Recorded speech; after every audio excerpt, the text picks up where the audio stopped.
Assalamualaikum warahmatullahi wabarakatuh. Kami dari kelompok 3 akan mempresentasikan makalah kami mengenai struktur biaya. Selanjutnya, pengertian struktur biaya yang akan dijelaskan oleh saudara Desi Nurul Hikmah. Struktur biaya adalah rincian biaya-biaya yang dikeluarkan oleh perusahaan untuk menjalankan aktivitas dan menghasilkan value proposition. Struktur modal suatu perusahaan merupakan bagian dari struktur keuangannya, dan kedua struktur tersebut dapat dianalisa atas dasar nilai buku dan nilai pasar. Selanjutnya, biaya jangka panjang. Biaya jangka panjang adalah biaya yang menunjukkan semua faktor produksi dapat mengalami perubahan. Semua faktor produksi bersifat berubah. Teori produksi jangka panjang merupakan suatu proses produksi yang tidak bisa diukur dengan waktu tertentu, misalnya 10 tahun, 5 tahun, 15 tahun, dan seterusnya. Jangka panjang suatu proses produksi adalah jangka waktu di mana semua input atau faktor produksi yang dipergunakan untuk proses produksi bersifat variabel. Selanjutnya, penjelasan mengenai biaya jangka pendek yang akan dibawakan oleh Ahmad Ridho. Baiklah, saya akan menjelaskan tentang biaya jangka pendek.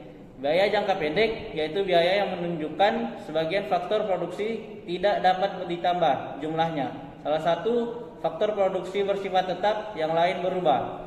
Menurut Dahilah, dalam buku Ekonomi Manajerial, biaya produksi jangka pendek ialah perhitungan biaya produksi yang mana sebagian faktor produksinya tidak dapat mengalami penambahan jumlah. Beberapa pengertian biaya dalam jangka pendek.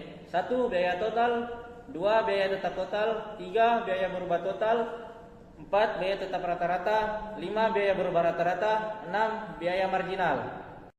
Lanjut, faktor-faktor berikut dipertimbangkan saat memutuskan struktur modal perusahaan. 1. Leverage. Ini menggunakan pembiayaan biaya tetap seperti utang, ekuitas, dan modal saham preferensi. 2. Biaya modal merupakan bagian utama untuk menentukan struktur modal perusahaan. 3. Sifat bisnis. Penggunaan keuangan dengan bunga tetap atau dividen tergantung pada sifat bisnis. 4. Ukuran perusahaan. Jika perusahaan milik skala besar, ia dapat mengelola persyaratan keuangan dengan bantuan sumber-sumber internal. 5. Persyaratan hukum. Persyaratan hukum juga merupakan salah satu pertimbangan saat membagi struktur modal perusahaan. Sekian dari presentasi kelompok 3. Jika ada yang mau bertanya, silakan masuk di komen. Lebih minta maaf, wallahul muwaffiq ila aqwamit thoriq. Wassalamualaikum warahmatullahi wabarakatuh.